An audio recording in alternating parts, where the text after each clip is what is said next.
You don't belong here. Maybe try the nurse's station. The words landed like a gut punch on the blistering Arizona tarmac.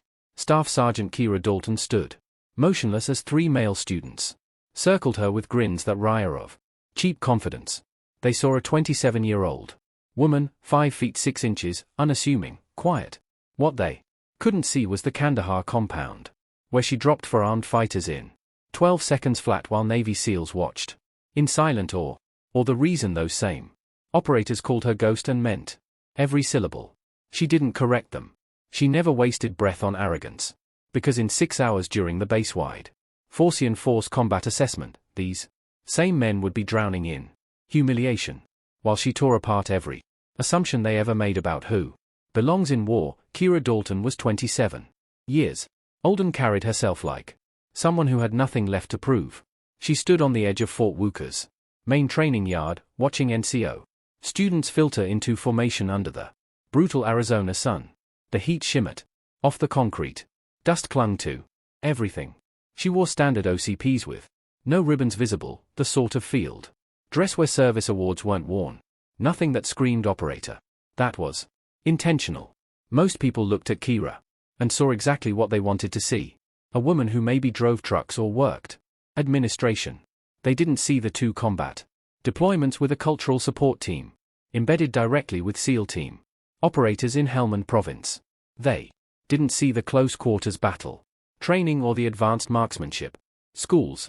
They saw her gender first, her size second, and assumed everything else. She was here as a guest instructor for the week, brought in to assist with a new joint combat readiness program. The base didn't know her background. The students certainly didn't, and that was fine. Kira had learned a long time ago that respect wasn't given freely. It was earned in blood, sweat, and the kind of silence that came after proving everyone wrong. Wherever you're watching this from, drop a comment and let us know. And if you want more stories about veterans who shattered expectations, hit that subscribe button. You won't regret it. Kira grew up in rural Montana, the daughter of a Marine Corps sniper instructor and a mother who taught her that survival meant preparation, not luck. Her father ran her through rifle drills before she turned 10. By 14, she could field strip and M4 blindfolded. By 16, she outshot grown men at the county range without breaking a sweat. Her parents never told her she couldn't do something because of her gender. They told her to be twice as good and let the work speak. She enlisted at 19, scored high enough to attract attention and volunteered for the cultural support team program when it launched. CST operators were handpicked female soldiers who deployed with special operations units to engage with local women and children in combat zones. But the training went far beyond cultural liaison work. Kira went through grueling selection courses alongside male special forces candidates. She learned close quarters combat, advanced tactical shooting, battlefield medicine, and small unit tactics. She failed twice before passing. The third time she finished in the top 15%. Her first deployment took her to Afghanistan, embedded with a SEAL platoon running direct action missions in Helmand Province. The operators were skeptical at first. A woman on a kill or capture mission felt like a liability to some of them.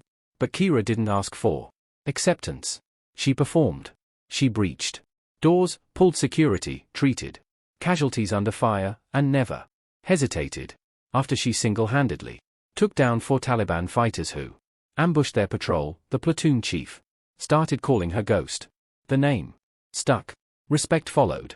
She came home with 2 Bronze Stars with AV device and a reputation that never left the operational community. The trouble started on her second day at Fort Hatchika.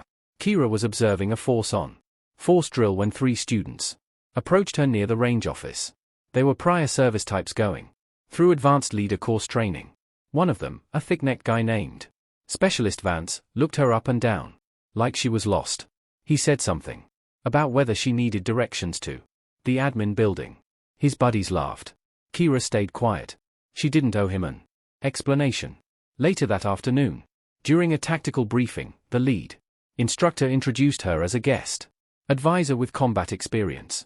Vance leaned over to his buddy loud enough for half the room to hear and muttered that combat experience probably meant handing out supplies at a FOB. More laughter. The instructor didn't correct him. Nobody did. The real breaking point came during mission planning for the upcoming combat readiness assessment. The scenario involved a simulated hostage rescue using simunition marking rounds, moving targets, and time constraints. Captain Hendris, the senior officer overseeing the program, laid out the plan and asked for input. Kira pointed out a flaw in the approach vector that would leave the assault team exposed to simulated enemy fire from an elevated position. She suggested a flanking route that used natural cover and reduced response time by 30 seconds. Vance interrupted her before she finished. He said that real assaults didn't work like video games and maybe she should let people with actual gunfighting experience handle the tactics. Chris didn't shut him down. He just moved on. Kira felt the dismissal like a slap, but she kept her face neutral. She had felt this before. She would feel it again. What none of them knew was that Kira had performed this exact type of mission 14 times in Afghanistan. She had breached compounds under fire, cleared rooms with SEALs, and coordinated live assaults in conditions these students couldn't imagine.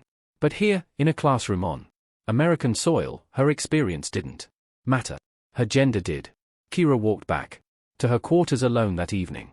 The Arizona sky burned orange and red as the sun dropped behind the mountains.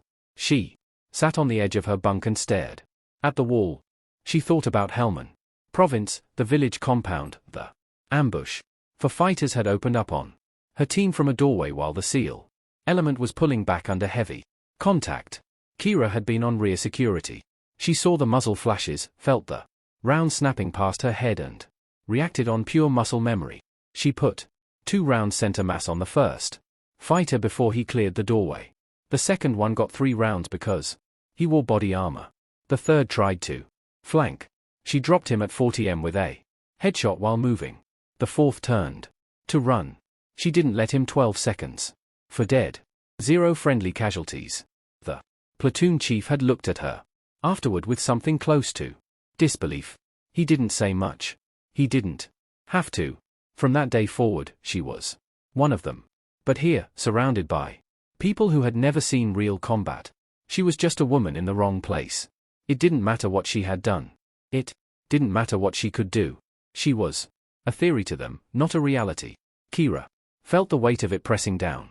Not anger, not frustration, just exhaustion. The kind that came from proving yourself over and over and still being questioned. She had stopped expecting fairness a long time ago, but it still hurts every single time. The combat readiness assessment began at dawn. 60 students were divided into teams of 6. The scenario was simple. Infiltrate a simulated enemy compound, neutralize hostile targets, extract a mock hostage, and exfiltrate under fire. The exercise was conducted as a force-on-force ammunition scenario in a certified shoe house with a range OIC range safety officer, medical support, and full protective equipment required for all participants.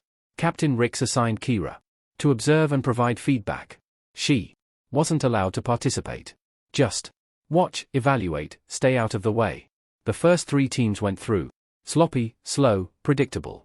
They followed the same approach vector Kira had flagged as vulnerable. Every single team got lit up by simulated fire from the elevated position. Casualties mounted. Time limits were missed. Frustration grew. Vance's team went forth. He led from the front, aggressive, loud, confident. His team moved exactly the way Kira said they shouldn't. They hit the compound from the main approach. Bunched up, no dispersion. The elevated position tore them apart. Simulated casualties hit 50% before they even breached the door. Vance cursed, blamed his teammates, and walked off the range. Furious, Ricks called a halt. He pulled the students together and asked what went wrong. Dead silence. Nobody wanted to admit the plan was flawed. Then one of the range officers spoke up. He said they needed someone to demonstrate the correct approach. Ricks looked around. His eyes landed on Kira. He asked if she thought she could do better. The question hung in the air like a challenge. Kira met his gaze and said, yes, she could. Ricks radioed the range OIC coordinated a safety brief and got the green light. After 10 minutes, the RSO signaled the Goira took the range. Alone. No team, no backup, just her. An M4 loaded with simunition marking. Rounds, full face shield and protective gear, and a compound full of moving targets designed to simulate a near impossible tactical problem. She moved fast, no hesitation. She used the flanking route she had suggested, staying low, using the natural terrain for cover. The elevated simulated enemy position never saw her coming. She cleared it first, 2 controlled pairs into each target, smooth and surgical. 8 seconds, then she moved to the compound. Instead of breaching the main door like every other team, she entered through a blindside window, rolling through and coming up inside the structure before the targets could reorient. She cleared 3 rooms in 15 seconds. Every shot hitting vitals, every movement economical. No wasted motion. No hesitation. She located the mock hostage, a weighted dummy in the back room, slung it over her shoulder, and moved to exfil. The final simulated enemy position opened up on her exit route. She dropped prone, used the hostage dummy as cover, and put rounds on target. From 45 while lying flat. 3 hits, 3 kills, total time 2 minutes 18 seconds. 0 simulated casualties. Perfect execution. The range fell silent. 60 students stood frozen, watching her walk off the course like it was a morning jog. Vance stared at her, with his mouth half open. Rix checked the timer twice like he didn't believe it. Kira cleared her weapon, slung it, and walked past Vance without looking at him. She didn't say a word. She didn't need to. The scoreboard said everything. Captain Rix called Kira into his office that evening. He didn't make excuses. He just asked her why she hadn't said anything about her background. Kira told him she shouldn't have to. Her record spoke for itself. If people chose not to listen, that was their problem, not hers. Rix nodded. He coordinated with the range OIC and updated training orders. Kira was reassigned from observer to lead instructor for the rest of the week. Vance and his team were placed directly under her supervision. The next morning, Vance approached her before the range opened.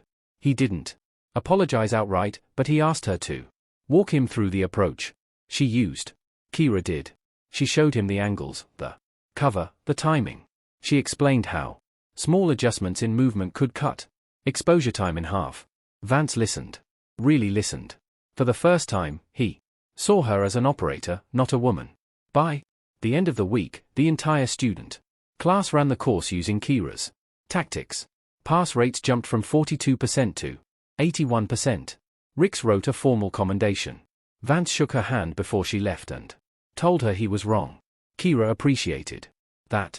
It didn't undo the disrespect, but it was something.